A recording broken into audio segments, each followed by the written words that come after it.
5 বছরের বিবাহিত জীবন আজকে আমি শেষ করে দিলাম।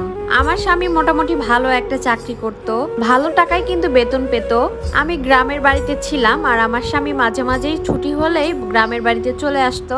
কিন্তু সমস্যা ছিল আমার স্বামী আমাকে কখনো গুরুত্বই দেয়নি, এমনকি বিয়ের পর থেকে আমার সাথে সেভাবে কথাও বলতো না।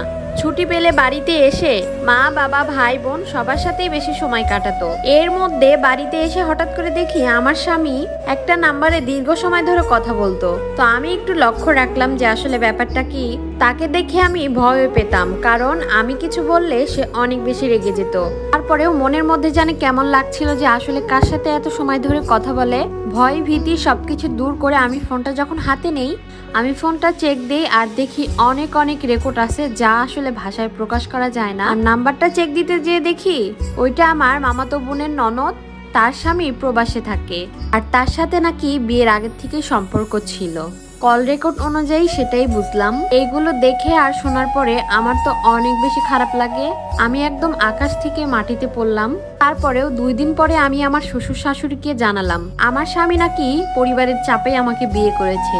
তো আমি যখন জানালাম শ্বশুর শাশুড়িকে, তখন আমার শ্বশুর শাশুড়ি বলতেছে এগুলো আসলে হয়ই বিয়ের আগে, ছেলে মানুষ হয়তোবা পছন্দ ছিল, বিয়ে হয়েছে, আস্তে আস্তে ঠিক হয়ে যাবে। আমার শাশুড়ি আমাকে আবারও ডেকে এনে বলতেছে শোনো, তোমাদের একটা বাচ্চা দরকার, তাহলে দেখো আর তাড়াতাড়ি ঠিক হয়ে যাবে। আল্লাহ পাকের অশেষ রহমতে আমাদের কিন্তু 2020 সালে একটা ছেলে বাবু হয়। কিন্তু আফসোসের ব্যাপার, বাচ্চা হওয়ার পরেও আমার স্বামীর মধ্যে আমি কোনো রকম পরিবর্তন দেখতে পাইনি, বরঞ্চ আরো বেশি বেশি কথা বলতো, এমনকি বিয়ে পর্যন্ত চলে গিয়েছিল। তারপরেও আমি মানিয়ে গুছিয়ে সংসারটাকে করে যাচ্ছি বাচ্চার মুখের দিকে তাকিয়ে। আমার বাবা মাকে বললেও বলতো মেয়ে মানুষ, বিয়ে হয়ে গেছে, বাচ্চা কাচ্চা হয়ে গেছে, একটু ধৈর্য ধরো, আল্লাহ চাইলে সবকিছু ঠিক হয়ে যাবে। আর এর মধ্যে আমার মামাতো ননদও কিন্তু আমাকে ফোন দিয়ে কথা বলে, তাদের সম্পর্কের কথা বলে যে আমার স্বামীর সাথে তার অনেক দিনের সম্পর্ক আছে আর এর জন্য তার স্বামী প্রবাস থেকে আসে না, তারা এখন বিয়ে করতে চায়, কিন্তু আমি তাদের মধ্যে দেওয়াল হয়ে আছি। তো আমার এই কথাটা শুনে একটু রাগই হয়েছিল।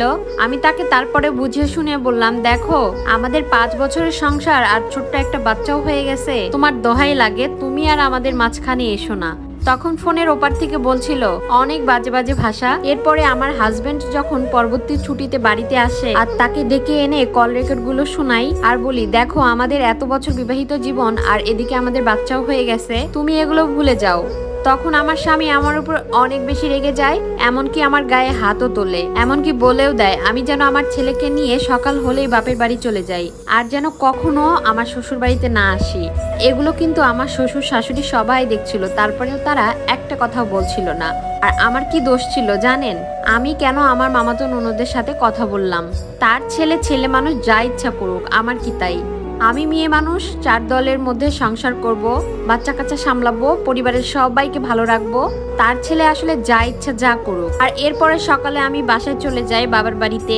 বাবার বাড়িতে আমার এই অবস্থা দেখে আমার বাবা মা কিচ্ছু বলছিল না, শুধু বলছিল তুমি কিছুদিন থাকো বাড়িতে, তারপরে দেখো ঠিক হয়ে যাবে, তোমার স্বামী এসে নিয়ে যাবে তোমাকে। কিন্তু না, এভাবে 1 মাস 2 মাস 6 মাস চলে গেল, সে আর আসেই না। এরপরে আমি নিজের ইচ্ছাই আমার সংসারের ইতি টানলাম।